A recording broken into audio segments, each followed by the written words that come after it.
신세그룹 산하의 스타벅스가 5.18 탱크데이 이벤트를 내요. 5월 18일, 왜 하필 5.18에 탱크데이 이벤트를 할까?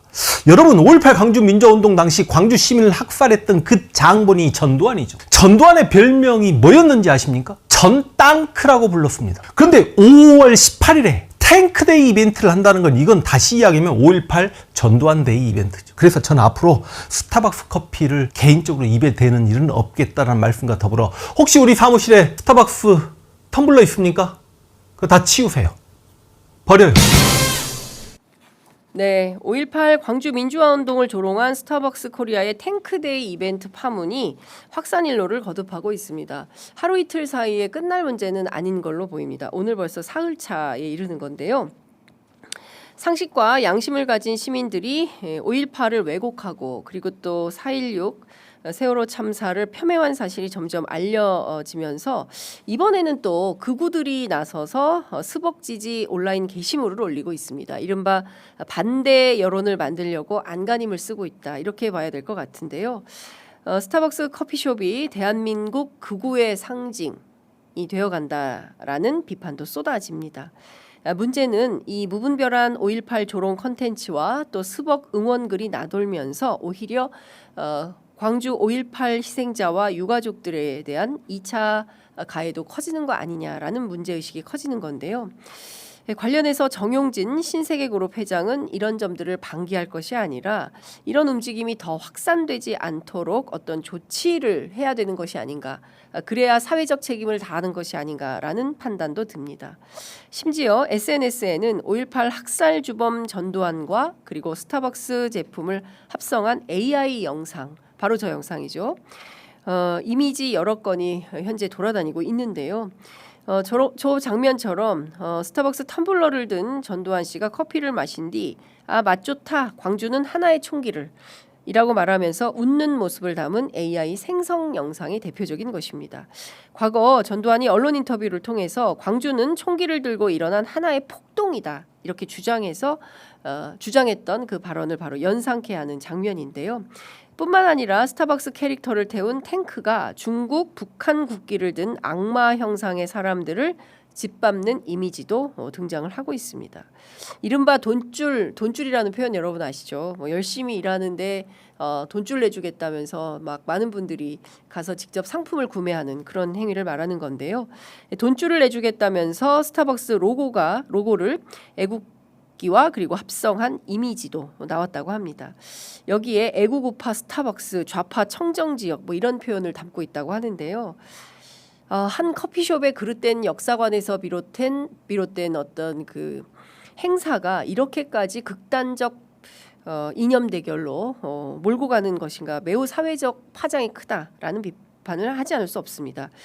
실제 어제는 이재명 대통령까지 나서서 역사적인 광주 5.18 민주화운동 기념일에 광주 희생자들과 광주 시민들의 피 어린 투쟁을 모독하는 5.18 탱크데이 이벤트라니, 그날 억울하게 죽어간 생명이 대체 몇이고 그로 인한 정의와 역사의 훼손이 얼마나 엄혹한데 무슨 억하심정으로 이런 짓을 저질렀을까요?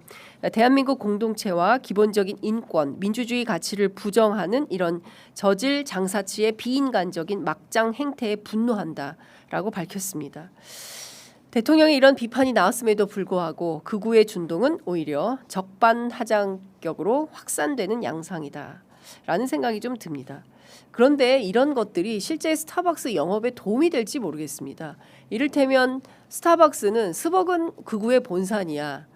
이렇게 되면 누가 그 커피숍을 갈까요? 거기 가면 우파가 득식을 거려 극우들의 집합소야. 이러면 그 커피숍에 갈 맛이 날까요? 저는 납득이 좀 잘 안 됩니다. 이런 문제인지 외신들도 앞다퉈서 스벅 코리아의 탱크데이 이벤트를 보도하고 있습니다.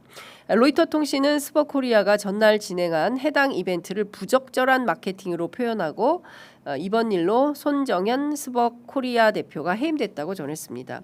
AFP 통신도 1980년 광주 민주화운동 당시 시위대를 진압하는 데 사용된 군용 차량을 연상시킨다는 광범위한 비판을 불러일으켰다라고 비판했습니다. 영국 BBC 방송도 마찬가지로 SNS 사용 글들을 전하고 있습니다. 가디언도 그렇습니다. 전 세계에서 이 스벅 매장 수가 가장 많은 나라는 어디일까요? 종주국인 바로 미국이겠죠. 그 다음은 중국입니다. 그리고 세 번째가 한국이에요. 스벅 커피 수요가 세계에서 세 번째로 많은 나라가 바로 코리아, 한국인 겁니다. 2024년 기준 스벅 한국 매장은 2,009개로 일본 1,991개보다 무려 18개가 더 많습니다. 전 세계 스벅 매장이 45,576개라고 하는데요.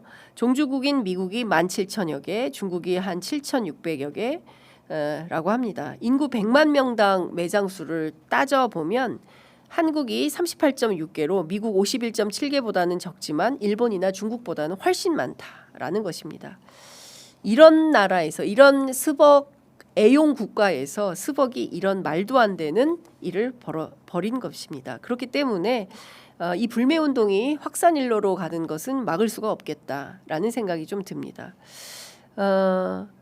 그런데 이 정용진 회장이 어느 정도나 책임을 지고 있는 것인가에 대해서는 여전히 의문이 있죠. 초반 납작 엎드린 신용을 한 것에 대해서도 우리 언론이 두 가지 이유를 들어 분석을 하고 있습니다. 첫째, 콜옵션 때문에 스벅코리아의 경영권을 본사가 빼앗아 갈 수 있다라는 우려 때문에 그렇다. 둘째, 신세계그룹이 광주에서 대규모 투자를 진행 중인 점이 더 크게 작용했을 거다라는 분석도 나옵니다. 경향신문 보도에 따르면 스벅 글로벌 본사와 스벅 코리아 지분을 절반씩 보유하던 이마트가 2021년 본사가 보유한 지분 일부 17.5%를 4,743억 원에 추가 매수해서 최대 주주 67.5%가 됐다는 것입니다. 당시 이마트는 스벅 본사의 라이센스 계약이 만료되거나 이마트 측 규책 사유로 계약이 해지되면 이마트가 보유한 스벅코리아 지분 전량을 인수할 수 있다라는 내용이 주식 매수 청구권, 이른바 콜 옵션으로 부여됐다는 겁니다. 따라서 이마트의 귀책 사유로 문제가 생기면 35% 공정가치 평가액의 35% 할인율까지 적용을 해서 빼앗기게 되는 규정이 생겼다는 것입니다. 이렇게 되면 손해가 어마어마하게 되는 것이죠. 따라서 초반에 이렇게 정용진 회장이 납작 엎드렸던 것이다 라는 계산이 나오는 것입니다. 전 세계 80여 개국에 4만 개 정도의 매장을 운영 중인 스타벅에서 가장 중요하게 생각하는 것은 바로 브랜드 이미지라고 합니다. 이 브랜드 이미지 손상에 민감할 수밖에 없기 때문에 그 손해를 신세계그룹 쪽이 물 수밖에 없게 되는 그런 전망도 나오고 있습니다.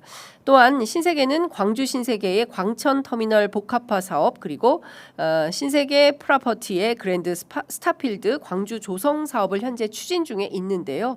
총 4조 원 이상이 들어가는 대형 사업이라고 합니다. 인허가권을 준 지방자치단체는 어떤 입장으로 나올까요? 관련해서 제가 어제 민영배 광주 통합시장 후보로 나온 더불어민주당 국회의원에게 물었습니다. 제가 너무 간단해서 설명하기가 좀 그런데 확 이렇게 이야기를 했습니다. 지방선거 이후에도 이 사건 절대 묵과하지 않고 대책 마련에 나설 뜻을 밝히기도 했는데요. 광주 시민들이 그리고 또 5.18 영령들이 그리고 전국의 민주 시민들이 이 정용진 회장과 신세계의 이 황당한 행사 이벤트에 대해서 결코 용서하지 않을 거다라는 생각을 합니다. 자, 오늘 준비한 뉴스 퀵배송 여기까지 하겠습니다.